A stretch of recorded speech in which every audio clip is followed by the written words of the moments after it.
Idiots who can't speak aren't family. We're giving her to the hag. Get out. What on earth are you doing? I pushed past my defiant son and his wife, protectively hugging my granddaughter, who was clutching her cheek in pain, glaring at them. The unrepentant couple continued to belittle their mute daughter. Unable to stand it anymore, I decided to raise my granddaughter myself and took her home. 10 years later, when we returned to our home country from overseas, my son and his wife showed up. We missed you. We're family, aren't we? Let's live together. Idiots aren't family. Please go back. My name is Margaret Patterson, a 60-year-old housewife. A few years ago, I lost my husband, and I've been living alone in a large house. I considered living with my son, Jack, and his wife, Mary, but I decided it would be better to live separately. For some reason, I just couldn't get along with my own child and his wife. Besides, I might end up helping out in the bar they run. My body isn't as agile as it used to be, and, embarrassingly enough, I'm not good at customer service. If we were to live and work together, it would probably stress us both out. So I decided not to live together. Even after my husband passed away and I started living alone, Jack never suggested we live together. I appreciated that. I was finally free from child rearing and caring for my husband, so I decided to enjoy my time alone.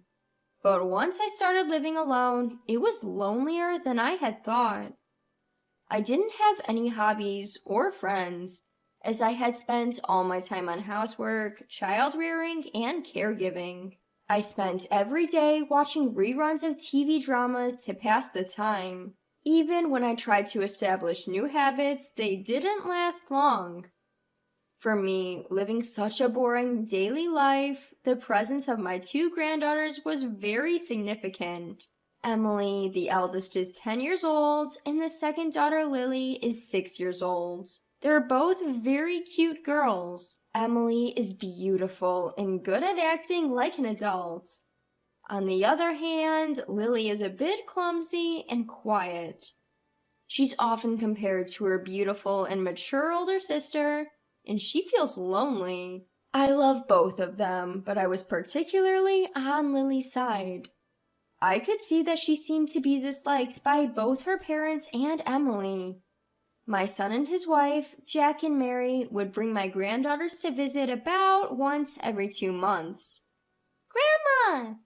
Emily would run to me with an innocent smile. Her clothes were always new, and her long hair was always adorably done up.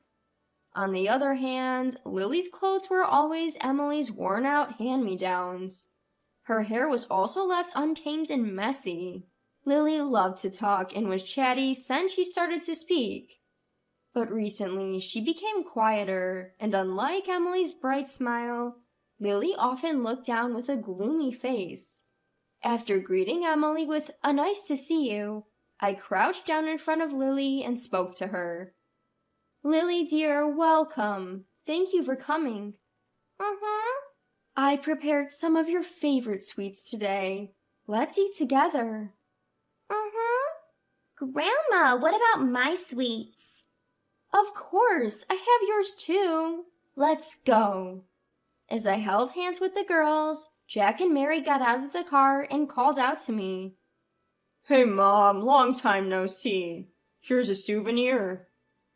Oh, thank you. Have you two been well? Please, make yourselves at home. Thank you, Mother-in-law.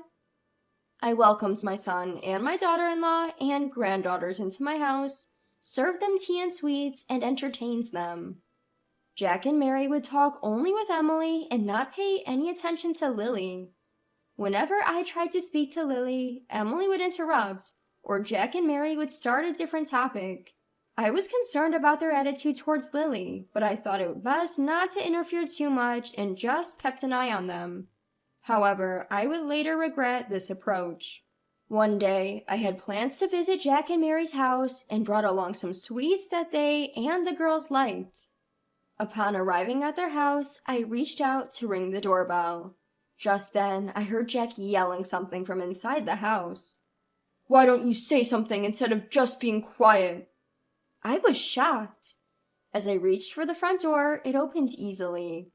Without hesitation, I removed my shoes, and as I walked down the hallway, I could hear the voices coming from upstairs.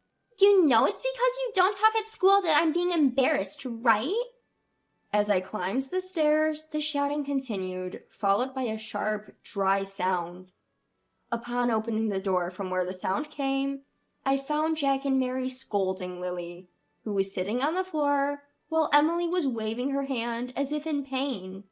Lily was about to cry and holding her cheek, and Emily seemed to be in pain, waving her hand around. "Hey, Lily, you got smacked by your sister, didn't you? How about saying it hurts? If you can't speak, you're no longer family. Get out. We'll send you to Hag's home." What the hell are you guys doing? I brushed aside my son and his wife and Emily, hugged Lily, who was sitting on the floor to protect her, and glared at them. The three of them were momentarily surprised, but quickly regained their composure. "Mom, what are you doing barging in like that? You should have rang the doorbell first." That's right, Margaret. Aren't you rude? What's rude is what you guys are doing. Surrounding and berating a little girl?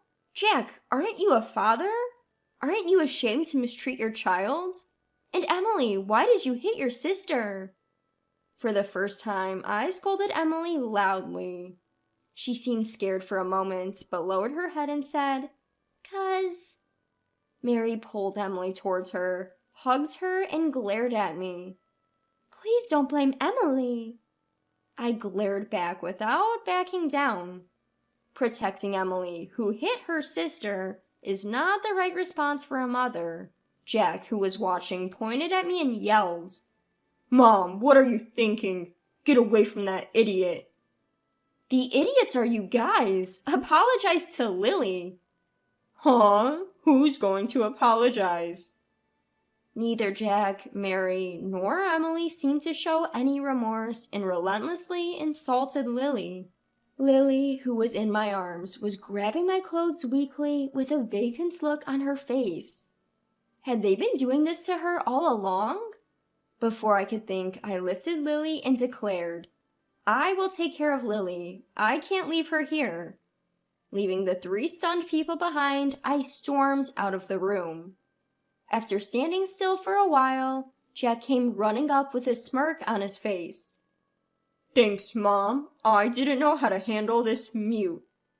As I was stunned by my son's words, Mary appeared from behind. She was holding a tattered little carry-on bag and a backpack. "This is Lily's stuff. Please take care of the rest," Mary said, passing the bags roughly to me. Both Lily and I were speechless, looking up at the faces of my son and my daughter-in-law. They were clearly pleased that Lily was leaving their home. Astonished, I left their house without saying a word. In silence, I returned home and took off Lily's shoes at the entrance. Then she sniffled. Looking at Lily's face, I saw her biting her lip with tears streaming down. I hugged Lily, gently patting her on the back. "Lily, it's been hard on you. I'm sorry I couldn't help you until now. But it's going to be okay. Grandma is on your side now. I will protect you." From that day, Lily and I started living together. Because of the hurt she'd experienced from her parents, she stopped speaking. Even a simple good morning seemed impossible for her to vocalize. Her teacher told me that she had been unable to communicate with her classmates or teachers at school. Worried, I took her to the hospital for a medical checkup. Lily was diagnosed with selective mutism. The doctor speculated that the extreme stress she had suffered from her parents and sister had caused severe anxiety and fear, making her unable to speak even if she tried. The doctor reassured me that as she got used to her new environment, she would gradually be able to speak again.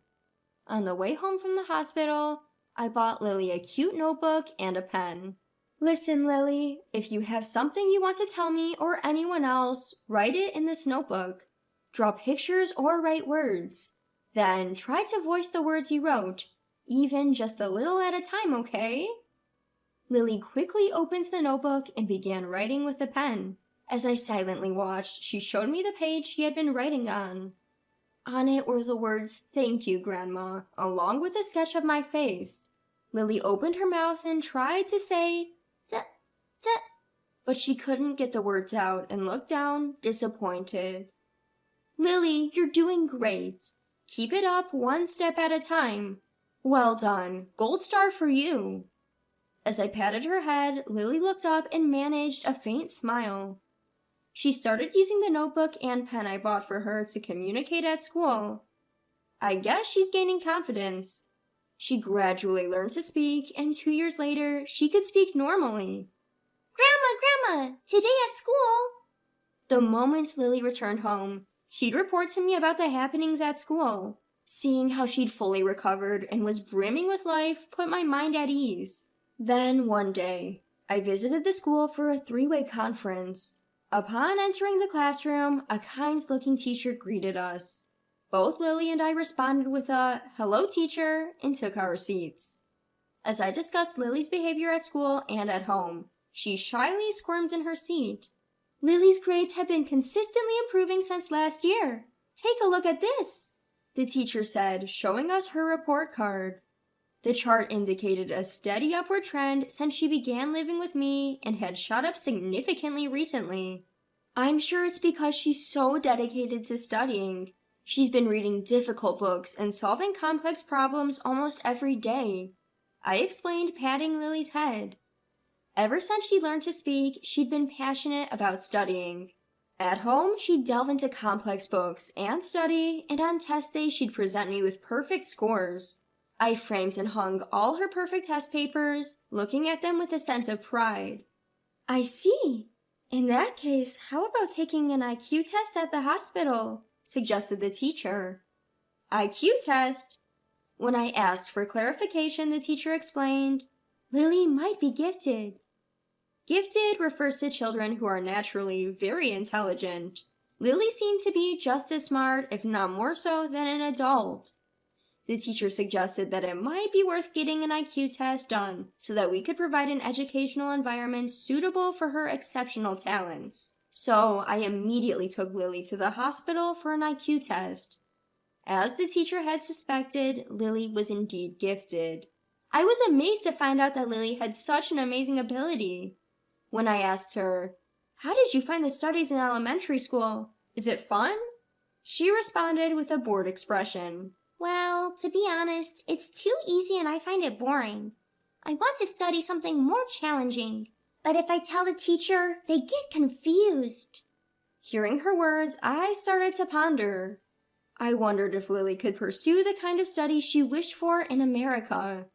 The studies that Lily desires are probably at a middle school or high school level. I wondered if Lily, who has not yet graduated from elementary school, could handle this. I consulted with her homeroom teacher. The teacher then told me about the grade skipping system in the U.S.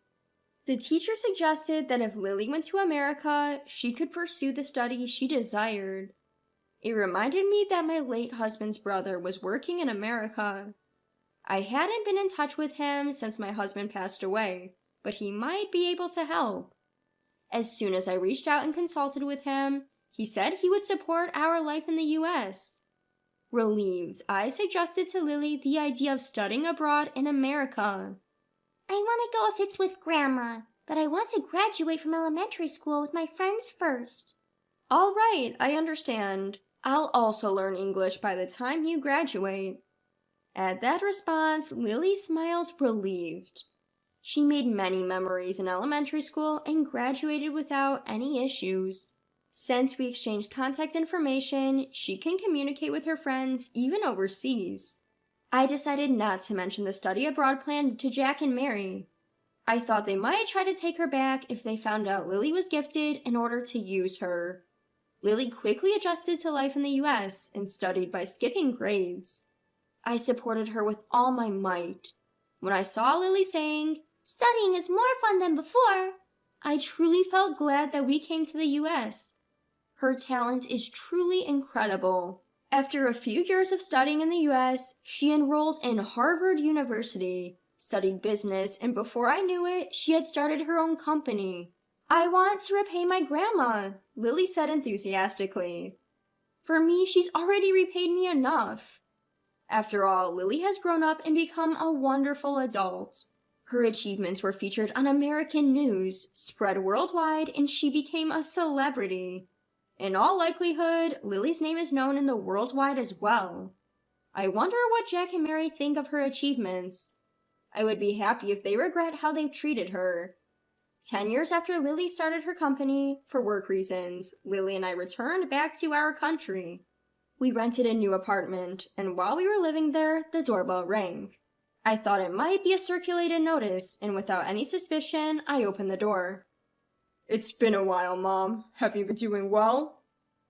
"Jack, and Mary too, why are you here?" Upon seeing the two faces, I couldn't help but shudder. I had changed my contact information and was living far away from the house I had lived in before. How did they find me here? Ignoring my surprise, Mary called out into the house. "Hey, Lily, you're here, right? It's your mom. I've come to see you after such a long time." "What do you want? Please don't approach my daughter." "Don't be cold, Mom. We are Lily's parents after all." "That's right, Mother-in-law. Lily is here, right? Please let us meet her." "Wait, don't just barge in like that." Without giving me a chance to stop them, the two of them pushed past me and entered the house. As I was trying to stop them, Lily peeked out from the living room. "What's wrong, Grandma?" "Wait, what?" Lily, too, seemed surprised by the sudden visitors. I awkwardly turned my face away. On the other hand, my son and his wife seemed delighted to finally see Lily. "Oh, Lily, I've missed you. You've grown so much." As Mary reached out to hug her, Lily brushed off her arms. "If you want to talk, I'll listen in the living room. I'll prepare some tea, so please wait on the sofa." With a cold statement, Lily began preparing tea in the kitchen. Jack and Mary unreservedly plopped themselves down on the sofa and started reminiscing with her one-sidedly. Growing concerned, I called out to Lily. She winked at me, signaling to leave it to her. When I sat down opposite them, I was immediately confronted with the main issue. The pub my son and his wife were running had gone out of business due to poor management. Their older daughter Emily had also gone off the grid since she started working, and they had no idea what she was doing or where she was now. Jack and Mary, having lost their jobs, were currently living in poverty and had no idea when they would run out of savings. "Hey, Lily, would you consider supporting us? You ran away from home at 6, but until then, we raised you. You should pay your respects." "Lily, you must have felt lonely not being able to see us all this time, right?